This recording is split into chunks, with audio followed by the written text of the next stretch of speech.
Bine v-am găsit, dragii mei din Zodia Pești, oriunde v-ați afla. Bine ați venit tuturor pe canalul meu, Tarot Flor de Loto, numele meu este Nina, pentru cei care nu mă cunosc. Și ca de fiecare dată mă bucur să vă am alături la fiecare lectură. Azi voi face o lectură temporală, fără limită de timp, o lectură pe care voi să o puteți urmări oricând doriți sau atunci când apare în viața voastră.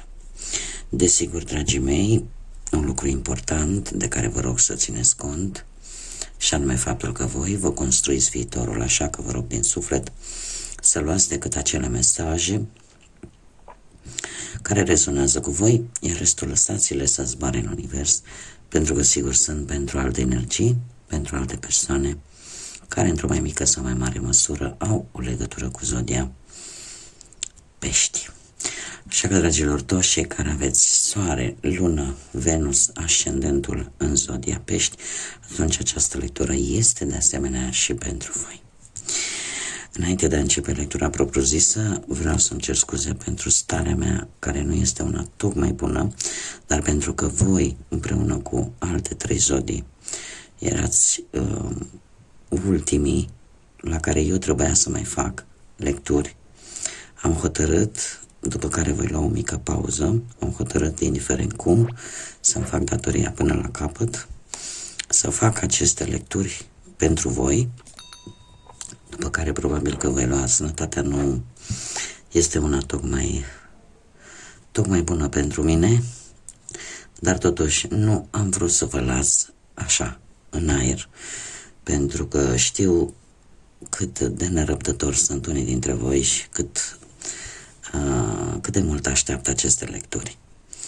Dar totuși îmi cer scuze pentru faptul că nu mă voi grăbi și faptul că probabil că unii dintre voi vă dați seama, cei care deja mă cunosc de ceva vreme, îmi rezultă destul de dificil, dar nu imposibil, dragilor, și atâta timp cât luptăm, nu are cum să nu răzbim, indiferent despre ce e vorba. Haideți să vedem cine zice acest minunat oracol keeper despre voi, dragii mei din Pești.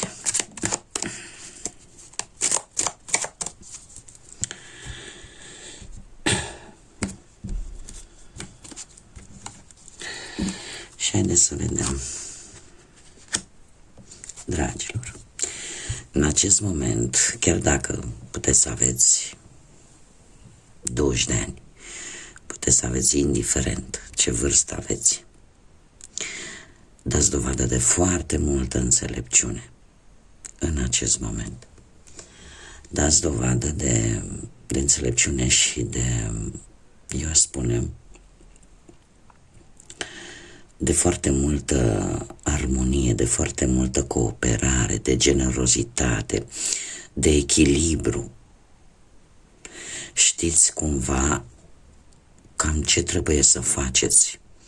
Poate că unii dintre voi chiar aveți pe lângă voi pe cineva mai în vârstă, vreo bunică, vreo mamă, vreo soră mai mare, cineva drag vouă, care în permanență a avut un sfat bun, a avut o idee bună, sau poate v-a povestit experiențele sale de viață, de unde și voi ați învățat câte ceva. Haideți să vedem ce nu prea este în favoarea voastră, dragii mei dragi. Ce nu este în favoarea voastră? Ceva legat de o casă. Ceva legat de o casă care, sau de un cămin posibil, de o familie, de o relație.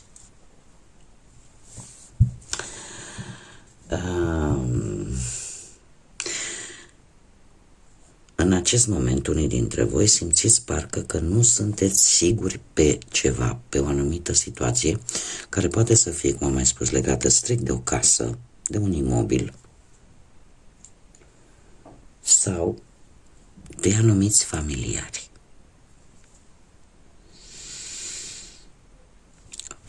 Pentru unii dintre voi mai poate vorbi de o lipsă de încredere în voi. Iar asta, din păcate, îți poate juca pasă proastă, faptul că nu aveți încredere în voi. Pentru alții, nu știu, ar putea reprezenta o anumită idee fixă care poate să-ți joace în contra. În schimb, ce este în favoarea voastră? Orizonturi îndepărtate sunt în favoarea voastră, paradoxal. Ce ne spune aceste orizonturi îndepărtate? Ne spune că te anunță, de fapt, o îmbunătățire relaționată cu o situație care are legătură poate cu străinătatea, are legătură cu dorințele voastre.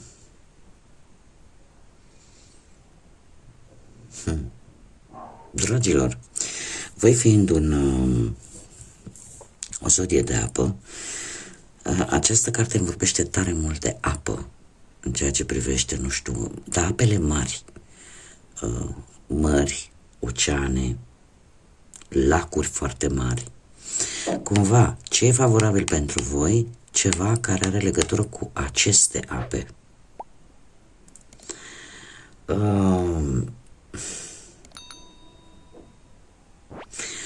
O veste bună pentru, și aici o să mă risc un pic că o spun. De obicei, vă știți, cei care mă urmăriți nu prea o fac decât în situații excepționale, care mie mi se pare în acest moment o situație excepțională. Unii dintre voi care aveați nevoie, poate, de un anumit medicament, se pare că îl veți reuși să-l obțineți. Da? La modul cel mai... știu că nu toată lumea se află în situația asta, dar uite, acum am simțit nevoia să vă spun lucrul ăsta. E adevărat, va veni de departe, dar îl veți obține. Va fi ceva în favoarea voastră. Alții poate veți descoperi o dragoste profundă la distanță. Alții noi oportunități care să te împingă, da? Să te împingă către înainte. Alții poate că în vară undeva distanțele lungi sau străinătatea undeva în vară vă va ajuta să atingeți o anumită bogăție. Nu ne spune cât de mare bogăție, dar pe plan financiar nu va fi rău. Ce ar mai fi de spus? Faptul că ce poți face, ce poți controla. Voi puteți controla, se pare, o anumită decizie importantă care are legătură posibil cu notariatele, cu părțile astea judecătorești, poate cu vreun proces, cu vreun divorț, cu vreun testament. Voi se pare că aveți aici un control. Da? Control de informații, control de ceva. În schimb, ce nu puteți controla, mare atenție, mare atenție, dragii mei, nu puteți controla karma și destinul și lecțiile care probabil că unii dintre voi încă le mai aveți de învățat și care atunci când vin tocmai pentru că sunt lucruri de învățat. Ce nu puteți controla voi, dragilor, un mesaj care vă va îngrijora.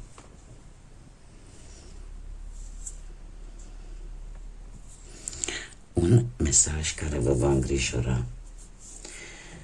Și nu pot să spun mai mult decât că e posibil să fie vorba de niște facturi din urmă,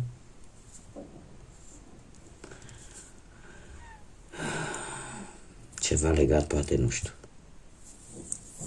de anumite discuții în contradictoriu, poate cu niște vecini.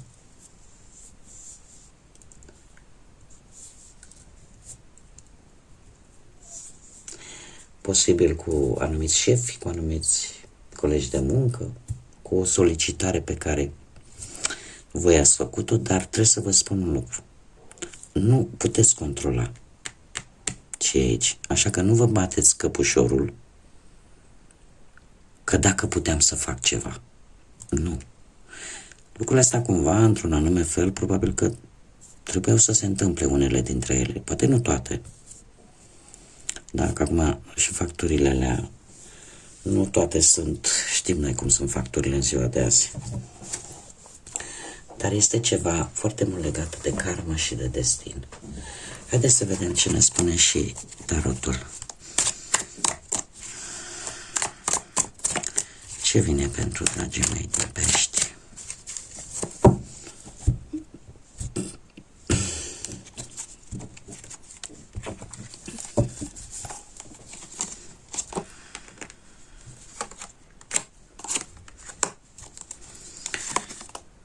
Da. Dragii mei. Dragii mei, dragi. Se pare că deja treceți unii dintre voi printr-o schimbare, o schimbare necesară, care chiar dacă voi nu vedeți, sigur va fi pozitivă pentru voi.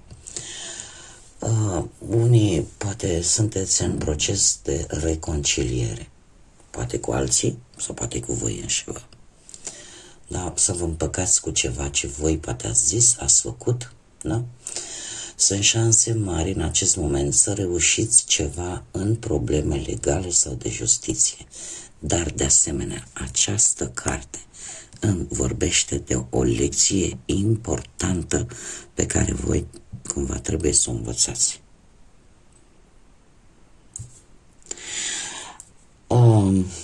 Ce vă poate face pe voi debili? Dragilor, nu începeți 15.000 de lucruri odată pe ideea lasă că le rezolv pe toate sau lasă că pot să le fac pe toate. Luați-le pe rând, pentru că lucrul ăsta vă poate debilita, vă poate face să fiți vulnerabili. Și când spun vulnerabil, nu mă gândesc numai la partea energetică, mă gândesc și la partea fizică. Da? Lăsați un pic mai domol, un pic mai încet.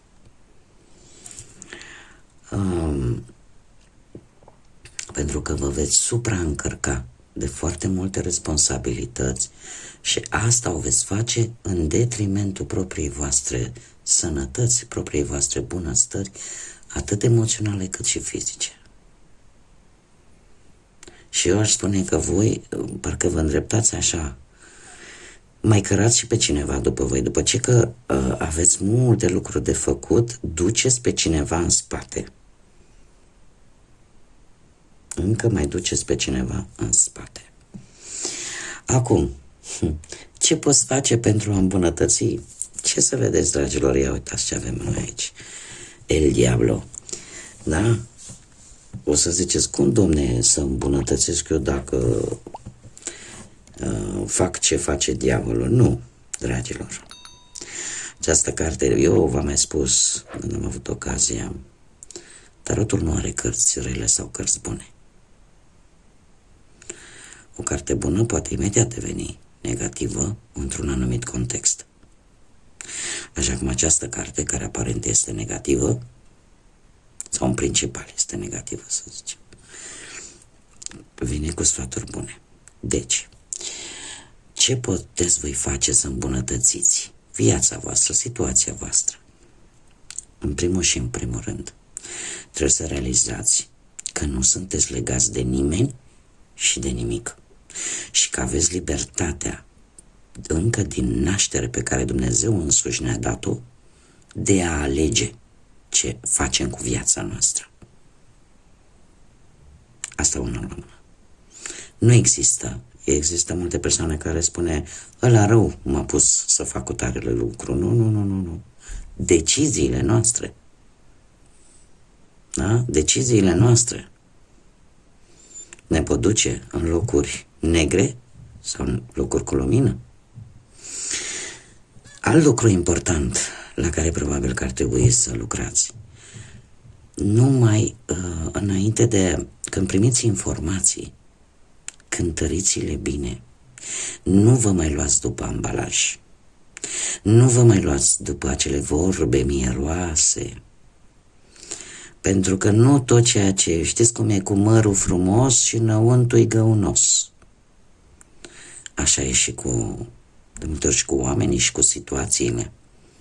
Nu dați un anumit lucru că fix așa este cum îl auziți voi. Dacă vă interesează în mod deosebit, săpați după informații. Încercați mai ales dacă e important pentru voi. Acest lucru îmi spune acest arcan major. De asemenea, cum veți acționa voi? Foarte interesant veți acționa. Avem un 3 de cupe.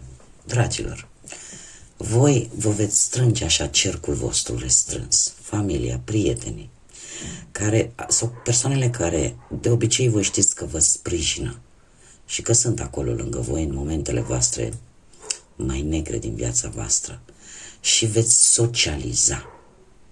Se pare că nu veți lăsa ca preocupările să vă împiedice să vă bucurați de viață și să socializați. Și iar asta este un lucru bun.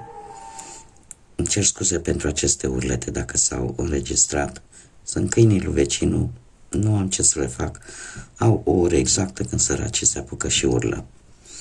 Dacă ați reușit într-un final să-i auziți, mie îmi pare rău, nu era intenția mea, dar se mai întâmplă dacă nu-i cățelușul meu, sunt câinii lui vecinul. Bun. Deci, dragilor, voi în următoarea perioadă se pare că veți încerca să treceți peste preocupări, veți încerca să vă bucurați de viață și bine faceți, pentru că viața e una. Viața e una și trebuie să ne facem timp pentru fiecare lucru în amărâta asta de viață, atât cât este ea.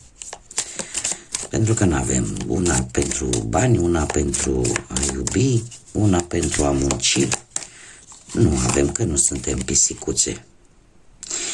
Și ce să vezi? Ce mesaj au îngerii pentru voi, dragilor? Distrează-te, bucură-te. Dragă prietene, e timpul să lași munca. Nu te mai preocupa. Noi vom avea grijă de responsabilitățile tale, ca aceste responsabilități ale tale să se termine de o formă pozitivă. Distracția și bucuria îți va ridica energia pentru a putea zbura la muncă cu o perspectivă total reînnoită. Deci și aici avem același lucru pe care voi îl faceți și acest mesaj m-ați făcut să râd. În condițiile în care vă spun sincer că în acest moment sunt cu energia pe jos. Dar foarte, foarte interesant că este un mesaj atât de prietenesc, cu o exprimare atât de jovială. Dragă prietene, deci exact așa scrie aici, eu vă traduc, pentru că sunt în spaniolă. Dragă prietene, este ora să lași munca, să lași toate aceste responsabilități. Nu te mai preocupa. Este, practic, îți spune, fă-ți timp pentru tine, fă-ți timp să te bucuri, fă-ți timp să simți că trăiești. Indiferent că poate pentru unii a simți că trăiesc înseamnă, nu știu, poate să citească o carte bună sau să asculte o muzică sau să iasă cu prietenii sau să danseze sau pentru orice. Fiecare are o modalitate de a se simți bine. Și se pare că o veți face, dragii mei. Și mă bucur pentru voi. Cel puțin pentru cei care veți rezona. Haideți probabil că veți avea și un eveniment care să vă ajute. Un eveniment poate familiar. Un mesaj din grădina magică pentru voi, schimbare. Așa cum frunzele cad, așa îmbrățișează și tu schimbarea. De fapt, este un mesaj foarte clar că anumite cicluri din viața noastră se încheie, ne place, nu ne place, pentru că poate au ajuns la finalul său natural, finalul său firesc Și atunci nu apare o schimbare. Așa că îmbrățișați această schimbare, nu luptați împotriva ei, nu luptați cu ceva care deja a murit, care deja nu mai are viață, ca să zic așa, da? Așa cum frunzele cad din copac, ele cad din copac în toamnă, dar în primăvară ies altele. Așa e și viața noastră, pe capitole, pe etape, iar ceea ce nu ne mai folosește, cade. Cam așa trebuie să vă imaginați lucrurile care trebuie să iasă din viețile voastre. Bun, dragii mei, cam atât am avut pentru voi. Eu vă mulțumesc pentru că mi-ați fost alături și îmi sunteți de fiecare dată prin like-urile, distribuirile și comentariile voastre și desigur prin faptul că vă abonați și pentru asta eu vă mulțumesc, iar până data viitoare când ne vom reîntâlni, sper cât de curând, vă doresc să aveți parte numai de bine, de multă energie pozitivă și desigur să fiți iubiți, dragilor.